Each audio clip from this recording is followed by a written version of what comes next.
And we are live. Here we are. Well, that was quick. That was a quick La-di-da. turnaround. I better have a sip of coffee. Have some coffee. Have some refreshment. It is Michael Knight in New York. Vinnie, Mikey, and Vinnie here on a Wednesday. It's a Wednesday, folks. We voted and we're proud of it. You voted down there and you're proud of it. Yep. Election day yesterday in many places in this nation. And we'll get to that in just a second. I want to find out what happened in L.A. We are here every Monday, Wednesday, Friday at, in the 10-10 area. We used to say 10-10, but for whatever reason, We still may say it. we never Might say get it. there at 10-10. It just can't be done. Well- I challenge anybody to get there at 10:10. It cannot be done. It could be, but we work on retired time, Hawaii time. I don't know what you want to call it time, but so we're usually there a little bit after 10. So tune up your radios for that. Your radios, your computers, your devices. That's the popular term I think these days. Your devices. Keep your devices handy and ready to go, and we'll try to provide you for 1 hour some entertainment in your dull and boring day. Well, I don't think we have too much entertainment to offer today. The elections, for the most part, offered no surprises, no upsets, no extraordinary events taking place that weren't expected. And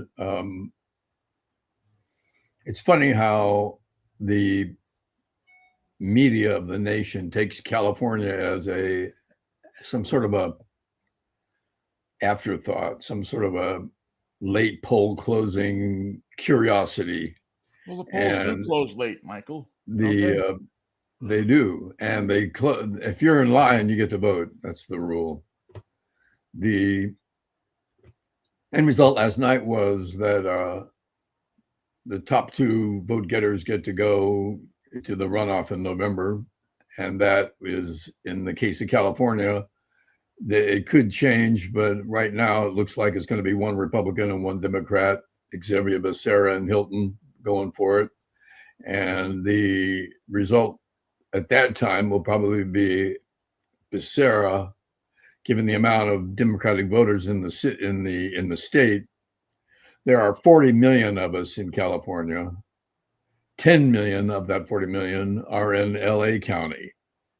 And that's some big numbers that can't be matched anywhere. Can't be matched in Texas, can't be matched in Alaska, can't be matched in any grouping of European nations that you want to put together and use their total to compare. We are a big statement. And the fact that the West Coast votes last, that the results come in last, doesn't change the result. In fact, Xavier Becerra said last night something that I hadn't heard before. He said, California is America on fast forward. It happens here first, it happens here fastest, it happens here in greater profusion, it happens here with more money attached, more tomatoes attached. What do you need? We have it. We're making it. We're growing it. We're selling it. And But we're taxing it too. Definitely taxing. By the way, my last gas was $5.99.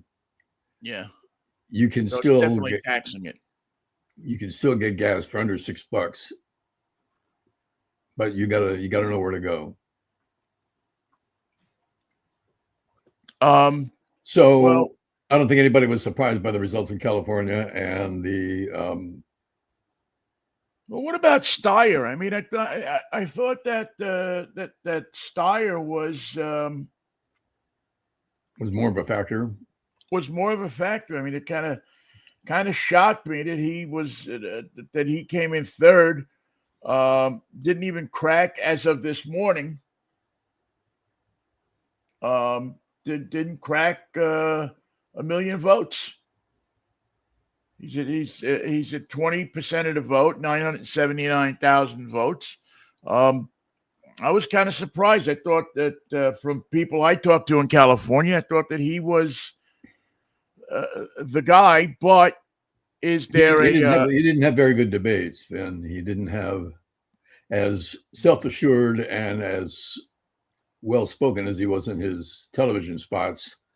He was not nearly as on point or as outgoing or as convincing in his debate presence. Remember, he's not a politician. right? He can make a commercial, but it's harder to stand on your hind legs and compete with the opponents and do it effectively. And I thought that he turned in. I was disappointed in his performance during the debate and that I saw, and I was very disappointed in the whole field, to tell you the truth, given their performance at the debate level. Not convincing to me and disappointing, and that includes Becerra, who spent a lot of his time in the debate that I saw going toe to toe with the mayor from San Jose, Tom Maimon, and the end result was that they just sniped at each other, and it didn't look professional to me. Well, it was interesting that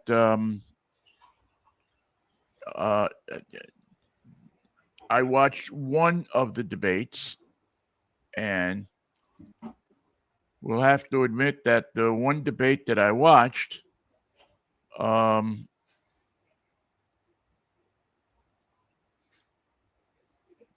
it didn't.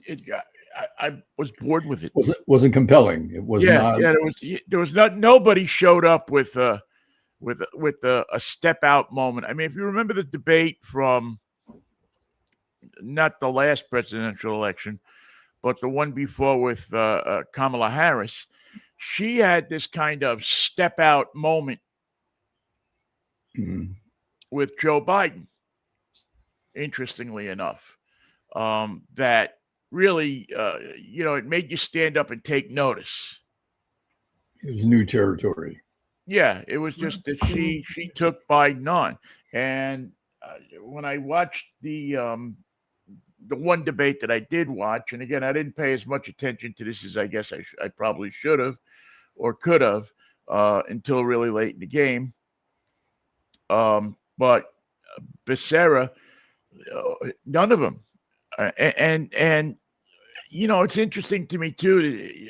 Who I find interesting in this thing is Katie Porter, who 5%. Yeah, who has and I was talking to my sister who lives in California yesterday about this. She has an unlikability quotient. She just has a thing. I don't know what it is about her. And I mean, for somebody who's trained, who's media savvy and trained and just all of this stuff that you'd expect her to be more on top of, more able to jump in and sway people over to her side, especially in a liberal state like California, because she's a liberal, and she has, I think, from what I've read about her, some decent ideas with social programs and so on and so forth. She realized that you can't give the state away, but you also have to take care of people. But yet there was something about her. She did not translate as a viable, serious candidate. Yeah. I mean, every thing that and 2 years ago, or I don't know, 3 years ago, this was somebody that they were talking about with potential to run for president someday. Well, her performance in Congress, taking corporations to task, was very popular and put her on the map. She did not sustain that in any way or add to it in the ensuing years. And when she announced her candidacy for governor, it didn't seem to resonate. It wasn't taken seriously for whatever reason. And fact, I heard someone this morning say California has to be ashamed for its lack of choices. 61 people ran for governor. The ballot contained 61 names, and this talking head wanted more people involved in the race. 61 will have to do. Is it more people, or is it more qualified people, more people that you could look at and say this guy would make, or this woman or this person would make a great governor? Plus, whoever gets elected as representatives from California, or the governor of California, or the mayor of Los Angeles, they've got a fight on their hands. They've got Donald Trump to war with for the next 2 years. Remember, Donald Trump took the opportunity of the Altadena fire and the Palisades fire and did nothing for the state of California. Right. He screwed the state of California. He dropped them out of his concern. Screw them. They had a fire. What do you want me to do about it? I'm only the president. Fuck those people. We don't help them. They're liberals. They never like me. They don't want me to come to California, so I'm not coming in. I'm not sending money, and deal with it however you want, but I'm not helping you. You're not Americans. I'm the one who decides who gets help. And I say, California, you get nothing. And that's what he did. So the fight that Gavin Newsom had to conduct unsuccessful, and that the representatives of the victims of California had to conduct unsuccessfully, was top of mind with people. Who's going to fight? Who's going to help us? Who's going to work on restoring some of the financial support that the federal government would have normally given California if we had had a real president, but we didn't. We had Trump instead. So I think they needed a professional to bring those cases and to win those cases in court, where inevitably they're going to be decided. And I saw I forget if it was a tweet or whatever yesterday, something that talked about Hilton and the fact that if Hilton wins because he's a Republican, that it'll start the money flowing from Donald Trump. Is there any truth to that, or is that something that weighs on people's minds? It's going to be hard from here on out to weigh the ability of truth to prevail over Donald Trump's will.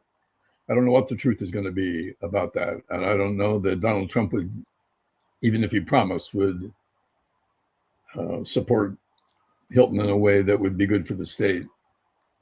Donald Trump is a vengeful son of a bitch, and he doesn't like California, and we return the favor. Although California showed itself last night to be not just a bastion of Democratic liberal votes. The central part of the state, although less populous than the coast, is a bastion for Republican stronghold. The farmers of California that feed the nation are Republican for the most part. Right. The populace of California that exerts its influence in cultural and scientific and political and social changes, not to mention the home for all the film and media corporations of America, all that coming from here. So if you want tomatoes for your spaghetti, that's going to come from a Republican in the Central Valley. You want a good show tonight on television, that's going to come from a Democrat in Hollywood. And that's the state of California for you. It is a melting pot in the truest sense of the American meaning of that phrase. How much do you think the Republicanization of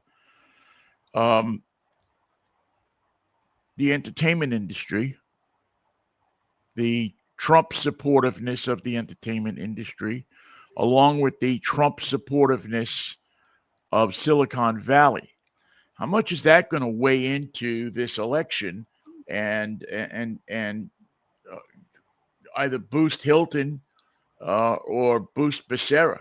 I mean, we know California is a traditionally liberal state. There are a gazillion Democratic voters, but when it comes down to what is going on now in politics, where we see the wiping out by Californians of Stephen Colbert, where we see the repeated attempts on Jimmy Kimmel, where we see what's going on with CBS News, the latest. We'll talk about that in a little bit. Murder's Row. How much is that piece of the voting bloc, that piece of support, going to change this and maybe open a door for Hilton as opposed to Becerra? I don't know that the Republican Party and Donald Trump's pressures and the will of the Ellison family has done any favors for CBS. The CBS Evening News is a mess. 60 Minutes now is shot. The top contributors and producers are gone, fired in an ugly manner by ugly, vengeful people in an ugly public way.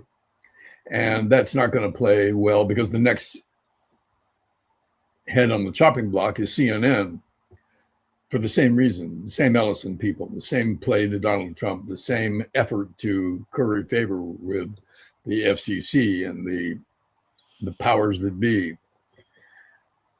If they treat, and we think it's coming, if they treat CNN the way they treated CBS, it just means that people are going to be finding new places to get their news. It doesn't mean it's going to be great shakes for CNN.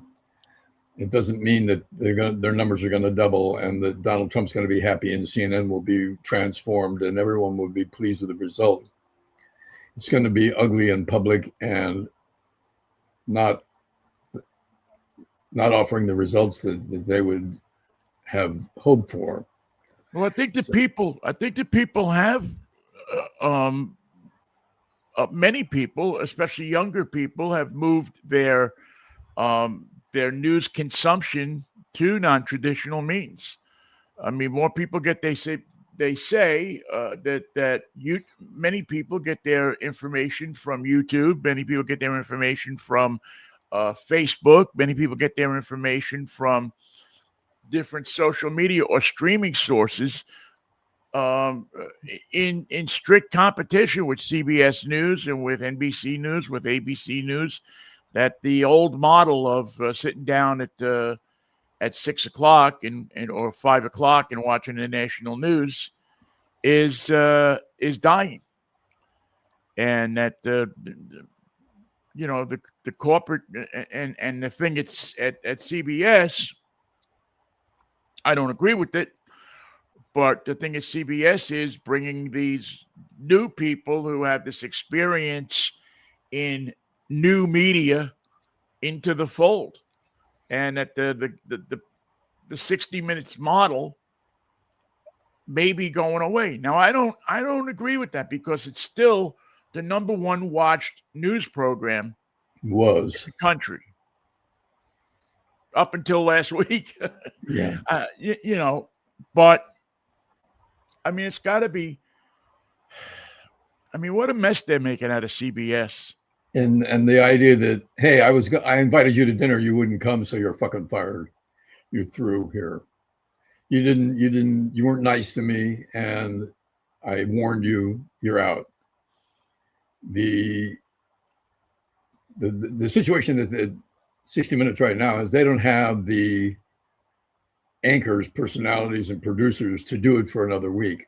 I don't know what's in the can for this coming Sunday, but the staff that is going to put together any 60-minute show is no longer there. And it takes a city of people and technicians and producers and editors and fact checkers to do a 60-minute show. And the people who run CBS right now have no interest in that. That's just a burden. What a hell of a way to work. There's too many dots to put over the I, too many T's that need crossing. we're not going to do it that way. We're going to do it a simple way to make Donald Trump happy. Keep it simple. And anybody who wants to talk about journalistic integrity can just get out. We're not doing that. Well, We're not doing any of that. I don't know that there is any such thing as journalistic integrity anymore. Do you? I mean, yeah, I do. And there's a method to achieve it, and it can't be achieved with the way that they're going about it. Yeah, that's what I'm saying. Is it doesn't count. I mean, I know what journalistic integrity is, but what I'm saying is that it's.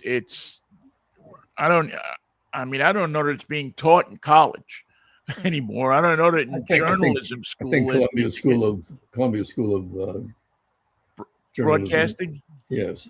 Yeah, that's probably the Ron Bailey School. Bill Wade, I always thought was. I just don't know. I just don't know what it's. It's now journalistic integrity is who can put the story up on social media first, even if it's not true. Unfortunately, now maybe I watch social media too much. I'll admit that I probably do. I've tried lately to stay off of social media a little bit, to back up a little bit, and not be on there all the time. Because you can find yourself addicted to social media, and somebody with an addictive personality. It's not a rewarding experience. No, it's not a healthy thing. It makes you stay in the house on beautiful days. And that's not a good thing. Any other interesting races that I know New Jersey had an interesting race with what was it, Tom Keene?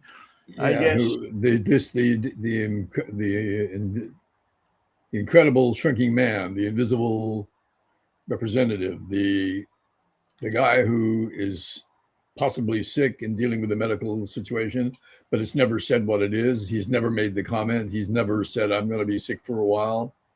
Doctors say I'm probably going to get better. I'll be back. He's missed 100 votes in a row. He cannot be located, or his condition cannot be verified. It's a very curious situation, and I'm really curious about it. This one I will follow, because I want to know where this guy is and what happened to him, and why he's never said a word about what brought this on to the people who elected him, to his constituents, to his fellow members of Congress. And missing 100 votes is a major problem. Yeah, shouldn't there be some explanation there if somebody's missing that many votes, if somebody's that absent? Plus, Vinnie, we're talking about New Jersey, so this could be a Meadowland solution. He could be over there pushing up daisies with Jimmy Hoffa. Yeah, I don't know that would be happening, but certainly interesting to try to figure out. I can't think of another situation similar to that where somebody just disappears off the chart and gains so little interest from the public about this. Where the hell is he? What's he doing? How's he feeling? Who was the oh crap? He was the presidential candidate. Remember, he was a presidential primary candidate, or was he a senator or something like that from the South, who disappeared a couple of years ago? Well, not a couple, more than that, but maybe 2 election cycles ago. Was it John Edwards that disappeared? And then I guess he was shacked up with some woman somewhere. I know who you mean, and he had, like, she was pregnant, and his wife. Yeah, it was a whole scandal. It was a big. It was a huge scandal. And he was the handsome senator that was going to run for president and had the inside track and was considered considered a real player. Well, speaking about CBS News, Scott Pelley was discharged yesterday after, as you talked about a moment ago, quite a contentious couple of days. An ugly exchange of views. Where he stood up and said what he thought. We can't have that. And you got to give him credit for that. I guess because he was fired with cause. Can't he go to work tomorrow for CNN or MS Now? There's nothing preventing him from working, is there? Well, no, he should be able to. Those non-competes don't hold the same water as they did in our day. I mean, they were when the legal industry saw no problem with someone being fired and then being prevented from working in the same industry across town. Yeah. We can fire you, but also we can stop you from getting gainful employment with our competitors. And you can't do that anymore. Very quickly. Yeah, it's it certainly was a what would you say? It's is that a fire? I think our fire bell's going off here. Anyway, yeah, our fire alarm is going off. Yeah, I think so. Hang on, Michael, hold down the fort a second. I want to just check this to me, see what's going on. Well, I want to show this to Vinnie, but I'll show it to you first. Yeah, show it to. These are my lowrider stamps, and how can I get this so it looks? Trying to get this into focus. You see here the forever stamps the post office is offering. And this subject is lowrider cars. You can see Thunderbirds. Looks like a classical Cadillac. Of course, the 58 Chevy, which is the crowning jewel of lowrider lore. And a few others. You get the general idea. The idea is not quite in focus. I apologize for that. But if you want to mail the gas bill today, here's a way to do it in style. A beautiful lowrider, artful examination of the great golden years of lowriding and the cars that made it possible.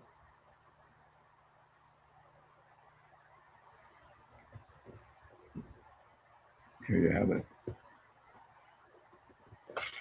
One of the odd things about the election yesterday in California was I'm sure if you're in another state other than California right now, you might be somewhat amazed or at least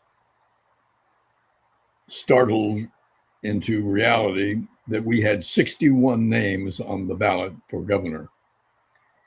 And no matter how many times you've been to the voting booth or mail in your ballot, think back. Have you come up with another election that had 61 candidates for one office? The California ballot has room for all the candidates at once. So the Republican and the Democrat are side by side on the same ballot. You have to search them out, figure out who you're voting for, and fill in the circle on the mail-in ballot anyway. But 61 names for governor is got to be some sort of a record, even for California. And the other states that were conducting primaries yesterday, Montana, Iowa, New Jersey, and others, did not have 61 candidates for any single office. And that was a factor of the California ballot that may have confused some, but I think not. I think that when you were looking for your candidate to make the vote for the one you chose, the other 60 names on that ballot were not a distraction. I think it was more of a initiative. It gave the voter the initiative to go through the names, figure out who you're voting for, and make the correct choice for yourself. And that is a challenge when you're dealing with the largest state in the nation. It was mentioned last night that 1 out of 8 of every Americans is a Californian. There are 40 million.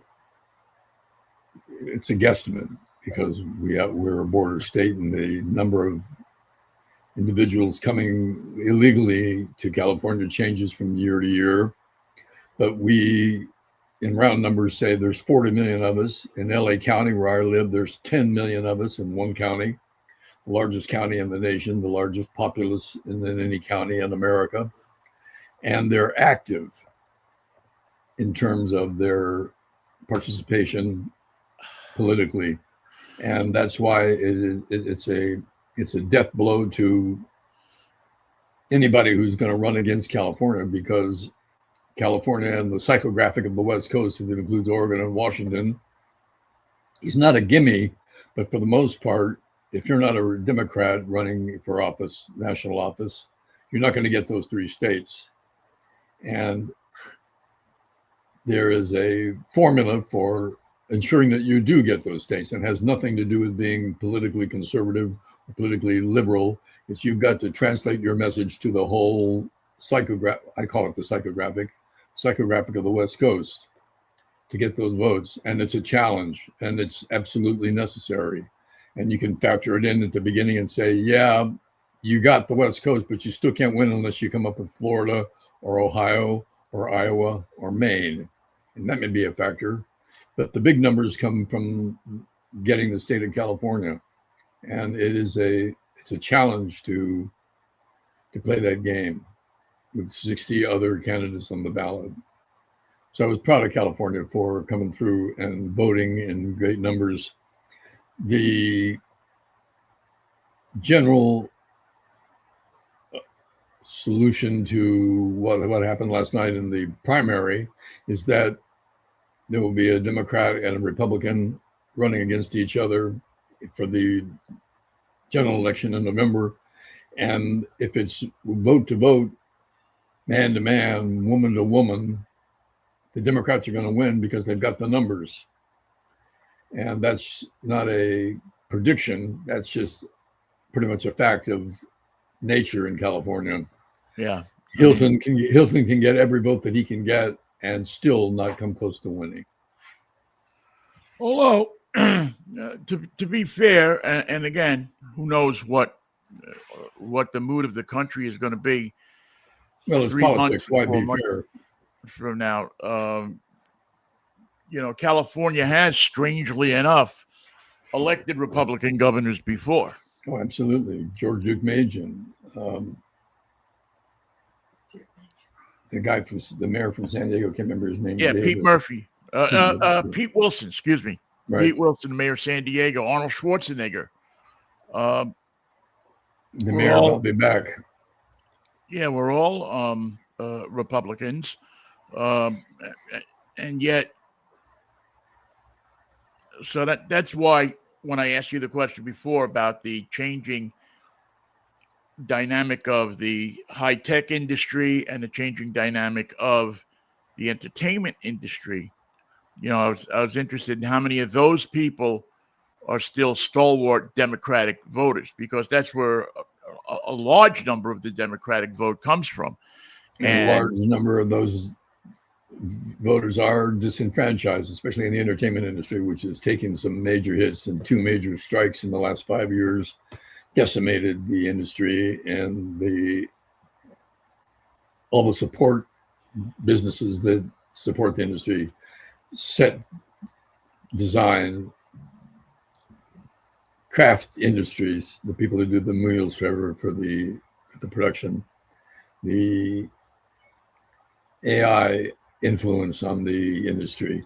All these have been negatives, and the job headcount for the entertainment industry in LA is going down and is in direct conflict with the other industries like Atlanta and British Columbia and a number of other cities and states that have tax breaks for productions that come to do their major production there. I was just thinking about the successful show on Showtime. I can't think of it. Homeland did all its production in Carolina. Yeah. I mean, there's big incentives. Pennsylvania, Pitt, one of the most popular shows on television, is filmed predominantly in Pittsburgh. Which has always had a strong movie industry. And they play ball with the production companies to keep that production there. Well, yeah, they do. And there's God, I can't remember his name, but there's a major producer who lives in Pittsburgh. And damn if I can't think of his name at the moment. But so he does a couple of he does films in Pittsburgh. And when they need a special effects or a certain element of production, they don't have in Pittsburgh. They're just imported from LA. They'll bring them out there overnight, and they're part of the deal now. Well, now I mean, these days, anybody with a powerful home computer can put the effects together. I mean, not anybody. I mean, you got to be obviously skilled in it, but yeah, it's the industry isn't. You don't go up and down La Cienega anymore and see the this company and that company and the Gold Star Studios and this and all the different companies that you used to see. Well, Larry Ellison is going to take them all in the toilet. It won't be long, and that means Paramount and Warner Brothers and CNN and all these big brands that the industry is counted on to produce content are going to be in trouble because you can't make your core business controlling the minds of the people who work for you, controlling the output, controlling their attitude, controlling their voting, controlling their emotions. You're taking entertainment, and the end result's not going to be entertainment. It's going to be just propaganda. And it's not going to be a pretty picture. The effort by the Ellison family to control the output and the thought process and the emotion of the people that work for them that turn out the product of Warner Brothers and CNN is a non-starter. It can't be achieved without great pain and an ugliness that we were just beginning to see. Ask Scott Pelley what it feels like, and he'll tell you in his letter. You should read his letter. What's their end game, Michael? What are they? I mean, mind control. Control your attitude. Control the output. Control your dreams. Control your. But hopes. What does that get them? What does it get them if they can? If they. I mean, do they want people to be happy? Do they want them to feel enslaved? I mean, or do they want them to be enslaved? I mean, they want them to accept the truth as it's filtered through Larry Ellison and his family, done at a rate and done to achieve the happiness of Donald Trump, as if it could be predicted what will please the great Führer. Well, okay, so is that get rid of all the people that don't belong, that they perceive as not belonging here? I mean, are we looking at a Nazi Germany situation? Do you think Jimmy Kimmel's in trouble? Do you think Jimmy Kimmel's on the list of things that Donald Trump wants to do? Every night. I think every night he goes out there, he's in trouble. I think he knows it. Yeah, I think that they would if they didn't get the backlash, if they didn't think they would get the backlash that they would, or that they got the last time, if people didn't start pulling the plug on Disney products like they did the last time. And did ABC see that coming? Did they know that people were going to start getting rid of their Disney Plus as a protest, the way that they were treating Jimmy Kimmel? I don't think so. I don't think they did. I don't And think they had any idea it was going to be. Now we know that's exactly how to get back at them. And the same thing with Warner Brothers. If you have $125 million writing in a movie and that opening weekend is important, then your media buy is designed to bring back the profit in one big opening weekend, and you get bupkis. How long do you think that's going to take for them to figure it out? Not that you made a bad movie, just that we're not going to watch it. Well, it just, this is what I wonder. And, listen, we're past, I think, what they're trying to control. I think they're trying to control our kids, the minds of 20 and 30-year-olds, the minds of their kids. I just alter what the truth is.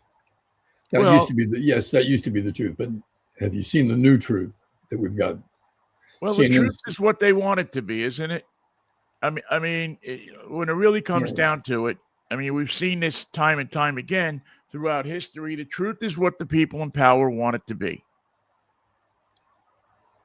Correct. And at times we fight it harder, and at times we don't. But we went through a period where the truth was laid bare a little bit more when we had the Obama administration, the Clinton administration, and we keep going back to people that don't want to tell us the truth. We went to a Bush administration. We went who are at war with the truth and tell you that the press is the enemy of America, the enemy of freedom, the enemy of peace, and the enemy of contentment.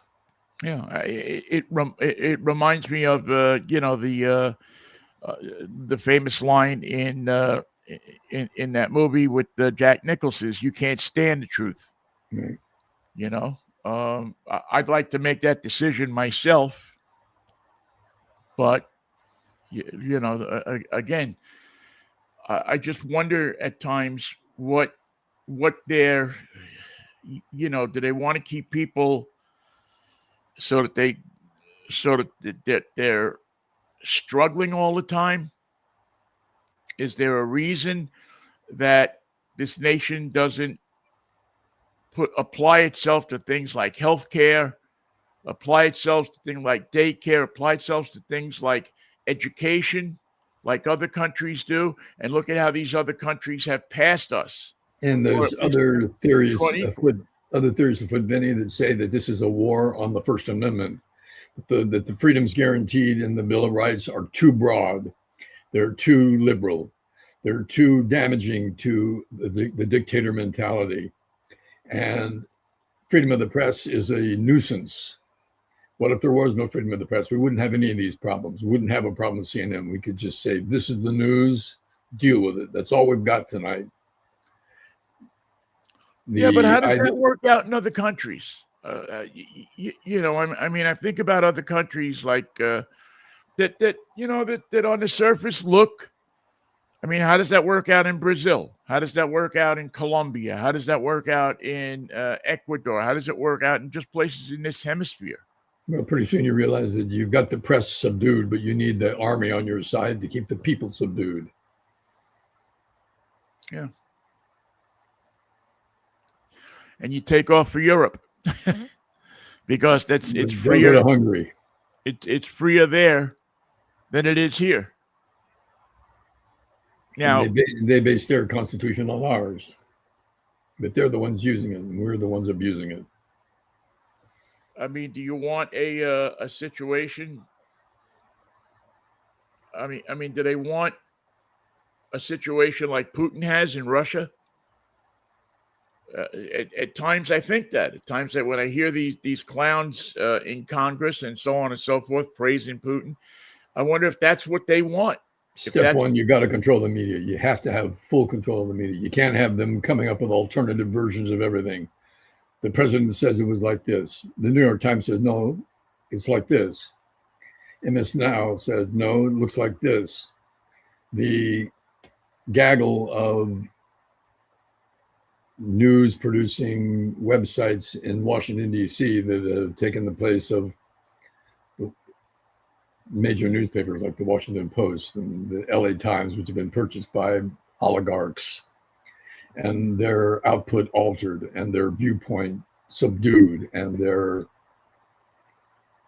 reliability shredded. All this is taking place right now to get rid of the First Amendment and to get rid of voters' rights for Black and brown people. We have no need for your vote. We don't care who you're interested in voting for. We don't like your candidates, and we don't want to have to deal with it. So we're going to fix it so you can't vote. Go on, make an effort. You'll never get to the polls. We'll never count your vote. You'll never be part of the process. That's the way we want it, and that's what we're headed towards. And that's why this election is so important, to fix what's been broken by Trump, to do it quickly before it's shredded. And the only tools we have at our disposal is the vote. And you saw that last night in places like Iowa and places like New Jersey. You expected to see it in California, and that happened. But the end result nationwide is a more desperate and more interested look at the process of voting, because it's under fire and it's under scrutiny and it's damn near underwater. Yeah, it's it just seems like it's the worst of all possible situations every day, and all because of one guy who we can't stop because we don't have the votes. Yeah, it is because of one guy, but it's also because of a whole lot of people who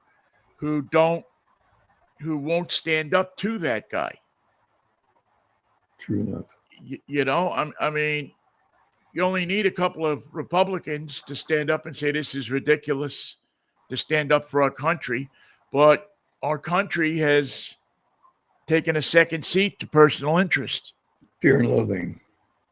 In many of these people. I mean, how many people do you need out of the Republican Party to start to fix the situation? 5, 4.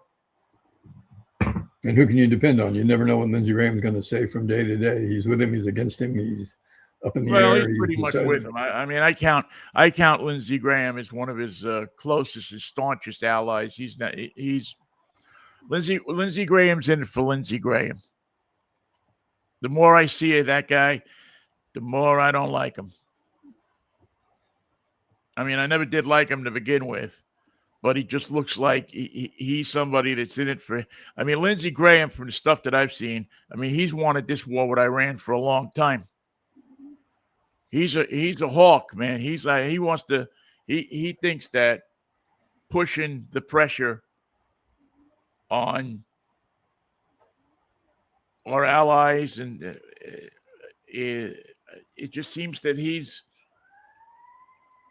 just wants a war. He's like, this war is good for us. It gets us all behind the military. The military, they couldn't foresee the closing of the Straits of Hormuz. How many generals does it take to close the Straits of Hormuz? One, and he's an Iranian. It's pretty bizarre. It's pretty bizarre what this country is going through. And it's interesting to me that also now it's affecting sports, in that, by all accounts, all of the World Cup stuff is down. People are around the world, and I look at news in Canada, news in Australia, news in Europe, and by all accounts, there are a number of people that are not coming to the United States Why would they? Tourists that have said, I don't want to come to the United States. As Yogi Berra said, include me out. Yeah. They are afraid of getting harassed, getting tossed, getting locked up. Getting beaten, getting arrested. And when you add that to the crime problems that we have, many people are saying, why do I want to go there? Now, I don't know what the situation here in Seattle is. I know that prices have dropped on tickets considerably. But not on gas and food and No, but the prices for tickets were ridiculous. People were looking for $4,000 for a ticket, $6,000. Do you really have that kind of money to go to a soccer match? and they thought it was going to be a spectacle, that everyone was going to be fighting for these tickets, that it was a seller's market. But in the reality, people voted with their feet, as they do in times of uncertainty. And it's the whole World Cup thing has turned out to be a disappointment. And it's going to be very difficult to shake that persona Well, I think of that, failure. we're in a time where people are feeling taken advantage of by rich people, Corporate by pricing, yeah. by moneyed people. And I think it's hard for the average person, to afford some of the tickets. Now, I know there's some tickets that have been put out there for less money and so on and so forth, but I just, you just kind of feel that the hotels have jacked up their prices.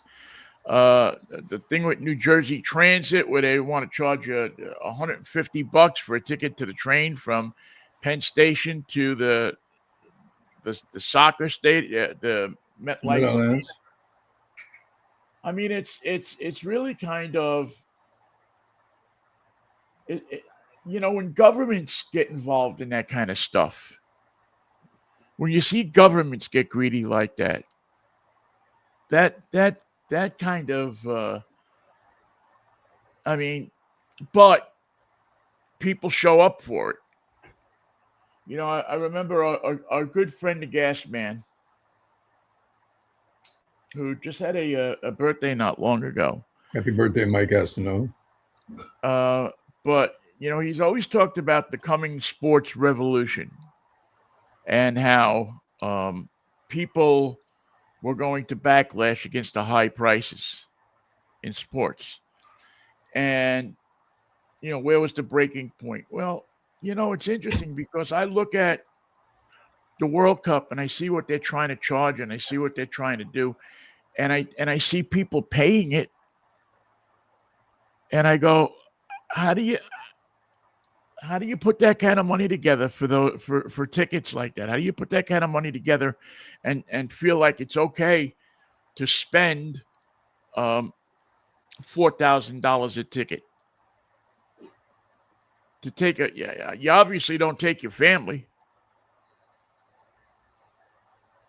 I mean, I don't know. I just think it's I think it's an example of bad timing. The war is part of it. The elections part of it. The attitude of America toward the rest of the world is a big part of it. And the feeling that the average ticket holder from Liverpool thinking about coming to America, the airfare and the amount of gas it takes to fuel up that jet to get from Heathrow to LAX or to JFK is going to cost a fortune, plus the hotel that's waiting for you and all the extras. You know what it's like to try and get across town in New York without spending $1. Try that sometime. It can't be done. You got to walk, man. You got to walk. And, And look for somebody selling dollar slices. Yeah, well, you got to bet you got a pretty good chance of finding nobody selling. Well, I was just talking to somebody in New York the other day, and they were telling me that there are a couple of dollar slice places still. They're harder to find than they used to be. Um, Look for the line. maybe they're $2 slice places now, but I mean, when the average slice is $7, $8, which is still unbelievable to me. Jeez, you know, it's crazy. Absolutely crazy to think that a slice of It pizza doesn't make costs sense to $7. travel and participate financially in a scheme like that. It's insane. And then on top of it, you have FIFA, those wonderful people who decided that the Ticketmaster idea that everybody hates was so good that they try it themselves, dynamic pricing for the seats, so that when you got a chance to get on the um, the platform to buy tickets, the prices went up as you were sitting there. So it's crazy. All right, a couple of minutes left. We should talk about um, the Mets. What do the Mets do? Well, they just lost 2 games to the Mariners. Got a third game today. The team is a hot mess. And you voted with your feet this time. You didn't go. I haven't gone. I haven't gone. And I'm kind of feeling bad about it. But it's It's like the well, World Cup. I voted with my feet. well, no, you know what, Michael? To be honest with you, I think everybody knows I have some health issues going on, and so it takes a lot for me to get to the ballpark these days. It's not just jump in a car and run down there. It's if you jump in a car and run down there. It's $50 to park your car if you can't park in the street. It's if you take the light rail down, it's still a walk from the station to the stadium, and so it's It's not as much fun. until I Takes all feel the, healthier, it's just not it's not in the cards right now. just takes all the fun out of it. And to go and watch a team, and again, I get immense. It's funny because I love the Mariners, and I really it doesn't bother me that they're beating the Mets, and that's maybe the craziest thing about it all is that You're a what a convert. Mets fan I am. Everybody knows that knows me knows what a Mets fan I am, and yet I'm sitting here and I'm like going because the Mariners are a team that is showing that they want it. The Mets are a team that looks like they're playing out the string already in June. Now maybe that'll change. Maybe the Mets will find the magic formula. Maybe they'll find the key. Maybe they'll get turned on. I know injuries have been a bad part of it, and I think that losing some of the players, getting rid of some of the players that they got rid of, is a bad move. Didn't pay off. I think getting rid of Pete Alonso is a bad move for this team, for the Mets team. But you know what? The Mariners are doing it with people that you've never heard of before. Guys with names like Wisdom. It's all of a sudden they're on. It was funny. I ran across a clip on social media. I don't know 2 weeks ago or something of one of the sports guys in town here, Softy, just railing about Dan Wilson and how he doesn't know how to manage and how he should be fired. Same old act from 20 years ago. It's the same old shit that you heard 20 years ago. Fire this guy, fire that guy. It's the meat and potatoes of sports radio because it gets people to pay attention For that one moment. But Dan Wilson has turned around and done a spectacular job as manager of this team. He's pushed the right buttons. He's put the right people in the right places. Does it work all the time? No. But nobody works. Nothing works all the time. Not in Nobody's right sports. 100% of the time. But he certainly has. I don't know. I never thought I would say this, but I hope they beat the Mets again today. I think the Mets need a long, hard look at themselves. I think the Mets need to be. I want to see the Mariners win. I mean, I want to see the Mets win too, but let them go their separate ways and win against other teams. And it's always funny because this is the first time I ever feel like that, as opposed to, that the Mets got to come in here and beat the Mariners for 3. They Is it a just look full like house? a team. Yeah, it looks like it's been pretty full, yeah. So let's hope it's a day game today. Let's hope the Mariners take care of business. I feel horrible for saying it. It depresses me. When the Mariners lose like they do, it depresses me. Well, I had a similar story, and the Giants offer no inspiration to anybody right now. They just can't see, they can't put together 2 games. They can't put together